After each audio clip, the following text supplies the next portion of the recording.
রাজধানীর গুলশানে নিজ বাসভবন ফিরোজায় বিএনপি চেয়ারপারসন বেগম খালেদা জিয়ার সাথে সাক্ষাৎ করছেন দলটির স্থায়ী কমিটির সদস্যরা। এরই মধ্যে ফিরোজায় প্রবেশ করেছেন বেশ কয়েকজন স্থায়ী কমিটির সদস্য। লন্ডন যাওয়ার আগে দলের শীর্ষ নেতাদের সাথে সামগ্রিক বিষয়ে আলোচনা ও নানা দিক নির্দেশনা দিচ্ছেন বিএনপি চেয়ারপারসন। এ নিয়ে সবশেষ খবর জানাতে ফিরোজার সামনে থেকে যুক্ত আছেন সহকর্মী সিফাত শাহরিয়ার। সিফাত, জানাবেন বিএনপি চেয়ারপারসনের বিদেশ যাওয়ার আগে স্থায়ী কমিটির সদস্যদের সাক্ষাতে আর কি কি বিষয়ে আলাপ হচ্ছে, রাজনৈতিক কোনো বিষয়েও আলোচনা হবে কিনা?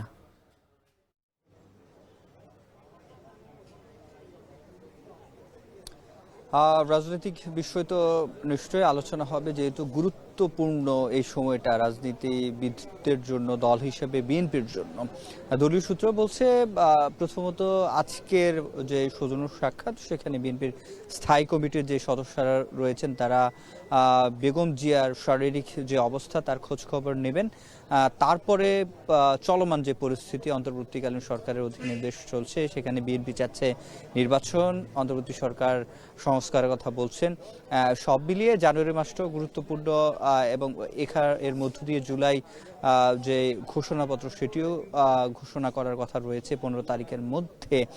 তো সব মিলিয়ে আজকের এই সৌজন্য সাক্ষাৎটি বেশ গুরুত্বপূর্ণ। আর একদিন পরেই বিএনপি চেয়ারপারসন বেগম খালেদা জিয়া লন্ডনে যাবেন চিকিৎসা নেওয়ার জন্য। সেক্ষেত্রে তার এই সামনের সময়গুলোতে সরাসরি স্থায়ী কমিটির সদস্যরা তাকে পাবেন না।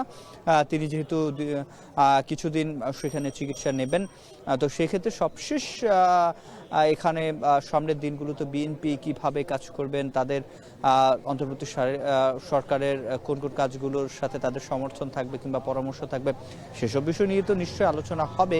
তবে মূল বিষয় যেটি, সেটি হচ্ছে যেহেতু বিএনপি চেয়ারপারসন বেগম খালেদা জিয়া দেশের বাইরে যাচ্ছেন, দীর্ঘদিন পর যাচ্ছেন, 2017 সালের 16 জুলাইয়ের পর তিনি আবার যাচ্ছেন প্রায় 7.5 বছর পর। তো সেক্ষেত্রে নিশ্চয়ই এটি একটি গুরুত্ব বহন করে। আজকের ভেতরে কি আলোচনা চলছে এবং সামনে কি আলোচনা হবে, সেটি নিশ্চয়ই তারা বের হয়ে, মহাসচিব ইতিমধ্যে প্রবেশ করেছেন, মহাসচিব সহ বিএনপির স্থায়ী কমিটির 10 জন সদস্য ভেতরে প্রবেশ করেছেন এবং বাকি সদস্যরা পথে রয়েছেন, কিছুক্ষণের মধ্যেই প্রবেশ করবেন। বিএনপির মহাসচিব যেহেতু প্রবেশ করেছেন, নিশ্চয়ই সৌজন্য সাক্ষাতে আলোচনা শুরু হয়েছে এবং সেই আলোচনার বিষয়বস্তু কি এবং মূল বিষয় কি, তৃণমূলের জন্য কোনো বার্তা থাকবে কিনা, সেই বিষয়ে নিশ্চয়ই তারপরে সাংবাদিকদের সাথে কথা বলার পরেই জানা যাবে। এবং আগামী যে 7 জানুয়ারি কাতার এয়ারলাইন্সের দিয়ে লন্ডন যাবেন বিএনপি চেয়ারপারসন বেগম খালেদা জিয়ার চিকিৎসা সেবা নেয়ার জন্য। তো তার আগেই এরকম একটি সৌজন্য সাক্ষাৎ, সেটি নিশ্চয়ই একটি রাজনৈতিক বার্তাও দেয়। তো এই ছিল আমার কাছে বিএনপি চেয়ারপারসন খালেদা জিয়ার বাসভবন ফিরোজার সামনে থেকে সবশেষ।